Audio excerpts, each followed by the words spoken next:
अस्सलाम वालेकुम नाज़रीन, डॉक्टर दानिश रियल फोकस के साथ हाजिर है। मशहूर ज़माना बहुत ही इम्पॉर्टेंट केस की आज प्रोसीडिंग थी इलेक्शन कमीशन में, फ़ॉरेन फंडिंग केस, जिसके हवाले से मैं पहले भी व्लॉग कर चुका हूँ और इसके हवाले से आप मुख्तलिफ लोगों की आरा भी सुन रहे होंगे। और ख़ुद इमरान खान ने कराची के जलसे में फ़ॉरेन फंडिंग केस के ऊपर बड़े ख़दशात का इजहार किया और बड़े खौफ का इजहार किया और धमकी देनी पड़ी उनको, रियासत को, हुकूमत को और इलेक्शन कमीशन को। आज इसकी प्रोसीडिंग हुई और आज की प्रोसीडिंग में इनके अपने जो वकील हैं वो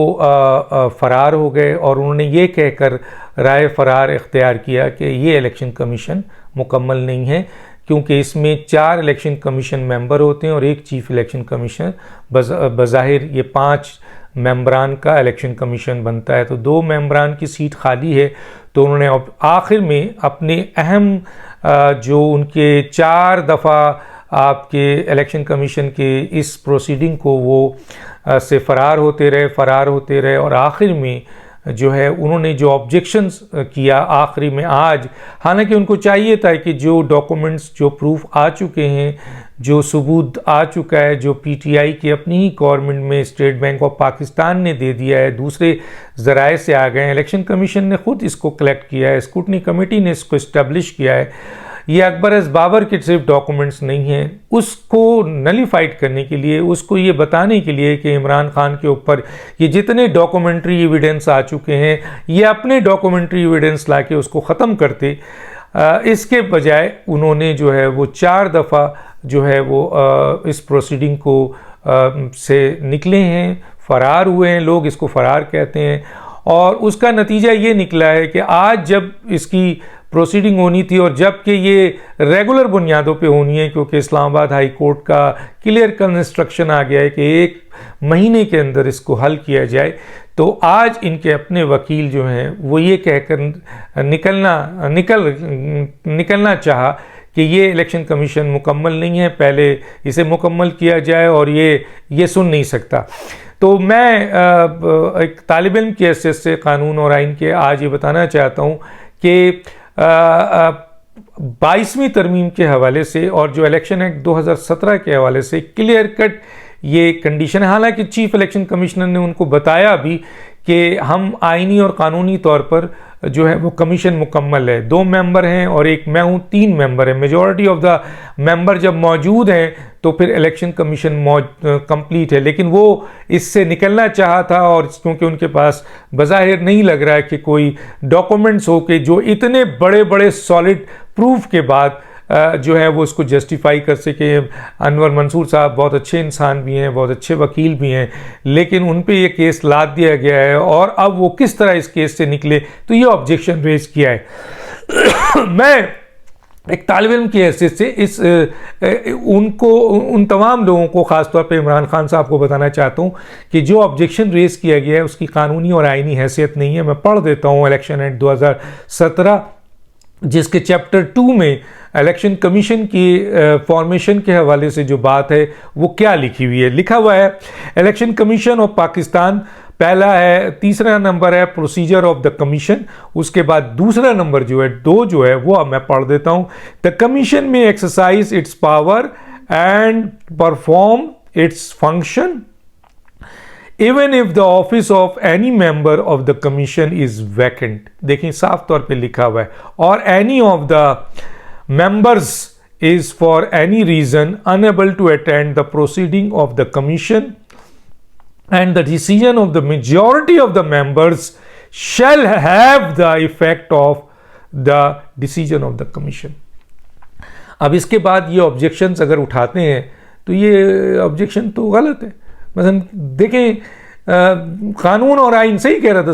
चीफ इलेक्शन कमीशन ने, कानून और आइन के लिहाज से इलेक्शन कमीशन मुकम्मल है, इसलिए ये ऑब्जेक्शन उठाया नहीं जा सकता है। एक तरफ इमरान खान साहब ब्लैकमेल कर रहे हैं चीफ इलेक्शन कमिश्नर को और कह रहे हैं कि मैं रेफरेंस ला रहा हूँ, हालांकि यही वो इलेक्शन कमीशन है जिसके ऊपर इमरान खान साहब को बहुत ज़्यादा जो है वो उनके स्टेटमेंट मौजूद है जिसमें उन्होंने बहुत पजीराई की थी। लेकिन क्योंकि अभी इलेक्शन कमीशन एक आज़ाद और ख़ुद मुख्तार इदारा है और अपनी आज़ाद हैसियत में एक बहुत अहम तरीन केस का फैसला करने जा रहा है, जो फॉरेन फंडिंग है, जिसके ऊपर क्रिस्टल क्लियर है कि इसमें इमरान खान साहब की नाअहली, कुछ लोग इसको तायात नाअहली कहते हैं, मैं नाअहली कहता हूँ। तायात नाअहली के हवाले से मेरा ये पॉइंट अपनी जगह मौजूद है, जो केस चल भी रहा है सुप्रीम कोर्ट में, कि तायात नाअहली यानी इस मुद्दत का, हालांकि सुप्रीम कोर्ट ने एक ऑर्डर इमरान जहांगीर तरीन और नवाज शरीफ के हवाले से किया हुआ है, इलेक्शन कमीशन ने भी एक तायात नाअहली का ऑर्डर जारी किया हुआ है, 5 साल की नाअहली का भी किया हुआ है। इस हवाले से मेरा अपना ये कहना है कि जी तायात नाअहली का कोई मुद्दत आइन में कहीं मौजूद नहीं है, ना कानून में कहीं मौजूद है, तो ना तायात नाअहली क्वेश्चनेबल है। लेकिन क्योंकि आपके बेस मौजूद है, सुप्रीम कोर्ट ने फैसला किया हुआ है, इलेक्शन कमीशन ने फैसला किया हुआ है, इसलिए लोग कहते हैं कि इमरान खान साहब की इसमें तायात नाअहली हर सूरत में होगी। मैं ये कहता हूँ एक तालिब इल्म के हैसियत से कि इमरान खान की नाअहली इस केस में बनती है, बिल्कुल बनती है। अब वो तायात नाअहली होती है, 5 साल के लिए होती है या किसी अरसे के लिए होती है, वो हम देखेंगे।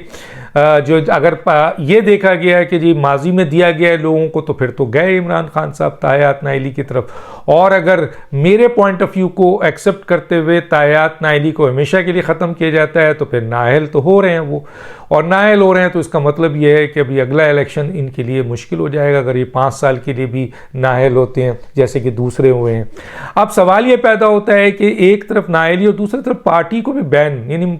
कलअदम करने के लिए बड़े अहम तरीन वकला ये कह रहे हैं कि इनकी पार्टी जो है वो कलअदम हो जाएगी। तो कलअदम भी हो जाएगी और फिर ये कि ये जेल भी जाएंगे क्योंकि फौजदारी मुकदमात बनेंगे। तो इमरान खान इस पे बहुत ही ज़्यादा परेशान है और इस सिलसिले में वो चीफ इलेक्शन कमीशन को ब्लैकमेल कर रहे हैं कि हम आपके ख़िलाफ़ रेफरेंस लाएंगे। जो मेरी इत्तलात है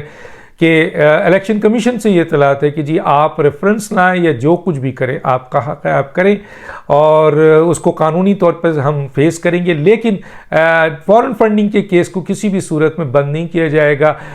अदालत जो है वो उसका ऑर्डर हुक्म मौजूद है और जो ऑब्जेक्शन आपने उठाया है वो ऑब्जेक्शन गलत है, क्योंकि उस आइन और कानून इस बात की इजाज़त देता है कि अगर 3 मेंबर मौजूद हैं तो ये कमीशन कंप्लीट है और ये कमीशन फैसला दे सकता है। और इस सिलसिले में मैंने आपको कोट कर दिया और ये मैं आपको बता रहा हूँ और आपको ये भी बताया है कि ये है आपका इलेक्शन कमीशन ऑफ पाकिस्तान का चैप्टर 2 है, उसमें आपका क्लॉज 2 आप निकाल लीजिए। इलेक्शन एक्ट 2017 और आइन और कॉन्स्टिट्यूशंस को मिलाकर ये चीज़ क्लियर होती है, जो मैंने पढ़ भी दिया। और अगर कोई इसके अगेंस्ट कोई दूसरी कोई क्लॉज देता है कि नहीं जी ये मुकम्मल नहीं है और इसका डिसीजन नहीं माना जाएगा, तो वो पेश करे। मैंने तो पेश कर दिया और अफसोस है कि अदालत में इस तरह के जो है वो ऑब्जेक्शंस लाया जाता है जिस ऑब्जेक्शन के तहत जो ऑब्जेक्शंस का उन लोगों को पता होना चाहिए कि आइन और कानून में उसकी जगह नहीं बनती है, क्योंकि ऑलरेडी उस सिलसिले में ऑर्डर्स आइन में और कानून में मौजूद है। तो चुनांचे जब आइन और कानून में ये ऑर्डर मौजूद है तो इसके बाद भी अगर आप ये ऑब्जेक्शंस लगा रहे हैं तो गोया केस से फरार चाह रहे हैं। तो आज भी एक लिहाज से उनके वकील जो हैं वो केस से फरार हो गए, लेकिन बहरहाल केस दोबारा जो है वो लगा दिया गया है, क्योंकि 1 महीने के अंदर इसका फैसला होना है। और क्लियर कट है कि इमरान खान साहब को भी अंदाज़ा हो गया है, उनके अहम तरीन जो वकला हैं, जो उनके जो कानून समझते हैं, उन्होंने उनको बता दिया है कि इस केस से भी आप नहीं बच सकते हैं। अब तो इमरान खान साहब वो तमाम चीज़ों पे जिसके ऊपर कल बहुत ज़्यादा उनका इंटरेस्ट था और वो उसके ऊपर कोई सुनना नहीं चाहते थे, आज वो कहते फिर रहे हैं कि मुझसे गलती हो गई है, मुझसे गलती हो गई, मुझसे इसमें भी गलती हो गई है, मुझसे इसमें भी गलती हो गई है।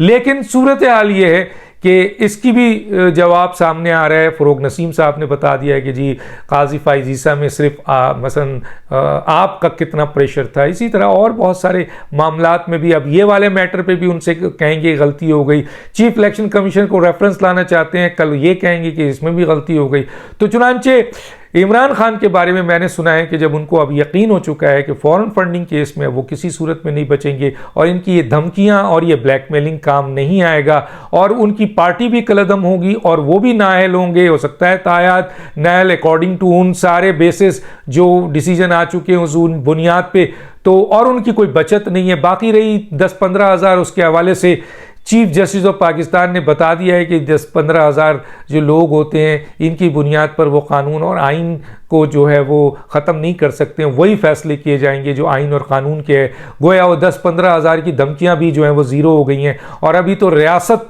है और रियासती इदारे हैं, अभी तो सिर्फ सुप्रीम कोर्ट ने ये 10-15 हज़ार अफराद की जो इमरान खान ने धमकी दी थी उसका एक बड़े खूबसूरत अंदाज में जवाब दे दिया है कि ये 10-15 हज़ार अफराद जमा होते हैं और ये अदालत पे ऑब्जेक्शन करते हैं और हम जो है किसी भी इस तरह के ऑब्जेक्शन को सुनने ही नहीं चाहते, हम अहमियत ही नहीं देते और हम वो फैसला करते हैं जो आइन और कानून के तहत है। तो चुनांचे इमरान खान साहब को अब सेफ पैसेज चाहिए। इमरान खान साहब यहाँ से निकलना चाहते हैं। इमरान खान साहब यहाँ इन केसेस में उनके खिलाफ एक लंबी लिस्टें बन रही हैं। फरा का केस है,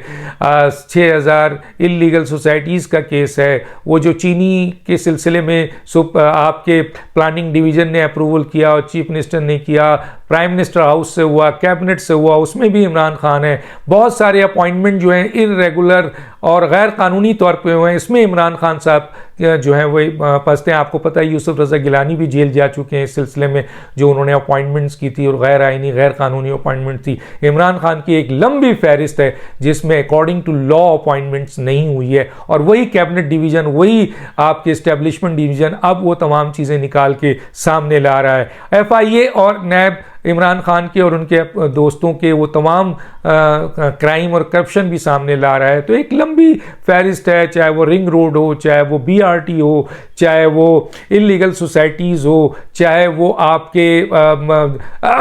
मालम जब्बा हो, चाहे वो आपके चीनी की जो इंक्वायरी हो, चाहे आटे की इंक्वायरी हो, चाहे LNG का मैटर्स हो, तमाम चीज़ों में इमरान खान साहब इन्वॉल्व रहे हैं। तो गोया इमरान खान की एक लंबी फहरिस्त क्राइम और करप्शंस की सामने आने वाली है जिसकी इंक्वायरी खुल जाएगी और इमरान खान को फेस करना है। लेकिन ये जो फॉरेन फंडिंग केस है ये अपने अंजाम को इसी महीने पहुंचने वाला है और आज इस फॉरेन फंडिंग केस पे जो प्रोसीडिंग हुई वो मैंने बता दी और ये भी मैंने बता दिया कि उनके वकील फरार हुए हैं। वो जस्टिफाई करने के बजाय उन तमाम सबूतों के अगेंस्ट अपने दलाइल और सबूत लाने के बजाय वो उन्होंने इलेक्शन कमीशन की कंप्लीशन पर नुक्ता यानी ऑब्जेक्शन उठाया है जिसे चीफ इलेक्शन कमिश्नर रद्द किया है। मैं वो कानून कोट कर रहा हूं और एक दफ़ा फिर पढ़कर आपको सुना रहा हूं कि उसमें क्या लिखा गया है। उसमें लिखा गया है ये इलेक्शन कमीशन चैप्टर 2 है, इलेक्शन कमीशन ऑफ पाकिस्तान। उसमें 3 नंबर पे प्रोसीजर ऑफ कमीशन है और उसके बाद जिसमें लिखा हुआ है कि in the performance of its functions and duties and exercise of its power the commission shall आपके रेगुलेट इट्स ओन प्रोसीजर। अब यहाँ पे 2 पे एक्चुअल है, वो मैं फिर एक दफ़ा पढ़ के सुना देता हूँ। द कमीशन में exercise it's power and perform its function even if the office of any member of the commission it's vacant or any of the members is for any reason unable to attend the proceeding of the commission and the decision of the majority of the members shall have the effects of the decision of the commission। ये था बहुत ही important point जो आपके सामने ले आया हूँ। देखिए सेफ पैसेज मिलता है, मुझे नहीं लगता इमरान खान साहब को सेफ पैसेज मिलेगा। एक दफ़ा उस वक्त अदम एतमाद के वक्त उन्होंने इस्टेब्लिशमेंट को इन्वॉल्व किया था, अब अपने दूसरे ज़राए के ज़रिए सेफ पैसेज मांग रहे हैं। मुझे नहीं लगता कि अब उनको जिस तरह की उनकी 4 साल एक्टिविटीज़ रही है कोई भी शख्स उनको सेफ पैसेज देगा। और अब जबकि वो लोगों में और इदारों में नफ़रतें बांट रहे हैं और पाकिस्तान के ख़िलाफ़ पूरी दुनिया में जो है वो नफ़रतें बांटी जा रही है, तो मेरा नहीं ख्याल है कि इमरान खान साहब को कोई सेफ पैसेज मिलेगा। डॉक्टर दानिश को याद दीजिए। अल्लाह हाफिज़।